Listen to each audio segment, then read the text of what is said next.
గారు, లక్ష్మారెడ్డి గారు, వెంకటేశ్వర రెడ్డి గారు, రాజేందర్ రెడ్డి గారు, నారాయణపేట మరియు మహబూబ్ నగర్ జిల్లాల ఉమ్మడి నాయకులందరూ కలిసి ఈ కార్యక్రమాన్ని ఏర్పాటు చేసినారు.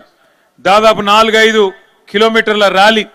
నాకైతే ఆ ర్యాలీ చూస్తూ ఉంటే మళ్ళీ 2028 ఎలక్షన్ అయిపోయింది, మనం గెలిచినాము, కేసీఆర్ గారు ముఖ్యమంత్రి అయినారు అనే స్థాయిలో 6-7 వేల మోటార్ సైకిళ్లను మరి బ్రహ్మాండంగా ర్యాలీ తీసుకుంటూ ఇంత పెద్ద ఎత్తున ఇక్కడ దాకా ఉత్సాహపూరితంగా వచ్చినారు. ఒకటి మాత్రం వాస్తవం, ఈరోజు మహబూబ్ నగర్ పట్టణంలో అక్కడి నుంచి ఇక్కడ దాకా వస్తూ ఉంటే శ్రీనివాస్ గౌడ్ గారు పక్క నుంచి చెప్తా ఉన్నారు, అన్నా చూడండి ఇగో ఇది మనం కట్టించిన మెడికల్ కాలేజ్, అన్నా చూడండి కేసీఆర్ గారు కట్టించిన ఆసుపత్రి, అన్నా చూడండి ఇగో మనం కట్టించిన ఫలానా కమ్యూనిటీ హాల్ అని చెప్పి అక్కడి నుంచి ఇక్కడ దాకా బ్రహ్మాండంగా అన్ని వివరిస్తూ వస్తా ఉన్నాడు. జంక్షన్ల అభివృద్ధి కానీ, రహదారుల విస్తరణ కానీ, ఫ్లైఓవర్లు కానీ, అదేవిధంగా పట్టణంలో వీధి వ్యాపారుల కోసం కట్టిన స్ట్రీట్ వెండింగ్ జోన్లు కానీ, ఇవన్నీ ఒక్కొక్కటిగా చూపెడుతూ ఎట్లా అయితే ఒక సొంత ఇల్లు కట్టుకుంటే ఎంత పద్ధతిగా కట్టుకుంటారో అంత పద్ధతిగా శ్రీనివాస్ గౌడ్ గారు ఒక్కొక్కటి చూపెడతా ఉంటే కడుపు నిండినట్టు అయింది. ఎందుకంటే గతంలో నేను మున్సిపల్ మంత్రిగా పనిచేసిన 2014 ముందు మహబూబ్ నగర్ పట్టణం ఎట్లుండే ఇవాళ ఎట్లా ఉన్నది చూసిన మీ అందరికి తెలుసు.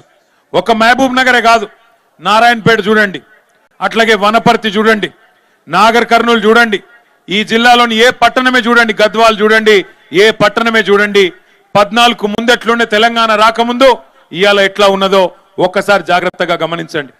కేసీఆర్ గారి నాయకత్వంలో 1-2 కాదు, అన్ని పట్టణాలు అభివృద్ధి చేసుకున్నాం, అన్ని పల్లెలు అభివృద్ధి చేసుకున్నాం. పల్లె ప్రగతి, పట్టణ ప్రగతి అనే కార్యక్రమాల కింద పల్లెలు పట్టణాలు అనే తేడా లేకుండా బ్రహ్మాండమైన అభివృద్ధిని చూసుకున్నాం. సరే కొద్ది తేడాతో ఓడిపోయినాం, కానీ 2 ఏళ్ళు అయిపోయింది కాంగ్రెస్ ప్రభుత్వం వచ్చి, ఎక్కడేసిన గొంగలి అక్కడనే అన్నట్టు ఒక్క పని కూడా కొత్తగా చేసింది లేదు.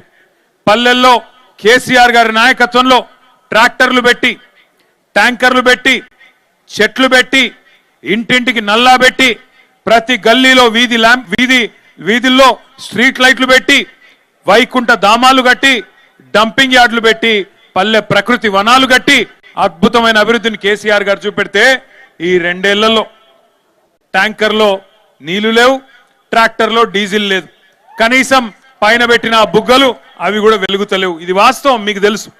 అందుకే మొన్న జరిగిన సర్పంచ్ ఎన్నికల్లో 40% సీట్లను ప్రజలు 2 ఏళ్లు తిరగకుండానే మనకిచ్చినారు. అంటే పాలమూరులో మార్పు మొదలైంది.